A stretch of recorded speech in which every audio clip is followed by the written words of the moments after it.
Hello, আমি সুস্মিতা। সবাইকে স্বাগত আমার সোনাতরিতে। আজ ভাবলাম একটা বড় ফুলের নেকপিস বানাই, কিন্তু কি ফুল ভাবতে ভাবতে মনে এলো সানফ্লাওয়ার, মানে বাংলায় সূর্যমুখী। আপনারা কখনো সূর্যমুখী ক্ষেত দেখেছেন? আমাদের এখানে সানফ্লাওয়ার সিজনে পুরো মাঠ সূর্যমুখীর চাষ হয়। কখনো লক্ষ্য করেছেন সূর্যমুখী ফুলকে? দেখে থাকলে খেয়াল করবেন এরা কেমন সকাল থেকে বিকেল পর্যন্ত সূর্যের দিকে চেয়ে থাকে, কেমন সর্বদা আলোর দিকে চেয়ে থাকে এরা।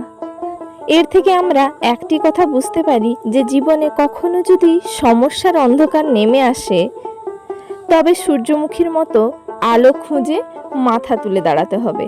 যাই হোক, এবার দেখে বলুন তো আমার বানানো সূর্যমুখীটি ঠিক কতটা সুন্দর হচ্ছে। শেষ অবধি ভিডিওটি দেখুন আর নিশ্চয়ই জানাবেন যে ঠিক কেমন সুন্দর হয়েছে। আজ এটুকুই, দেখা হবে পরের ভিডিওতে। আজ টাটা।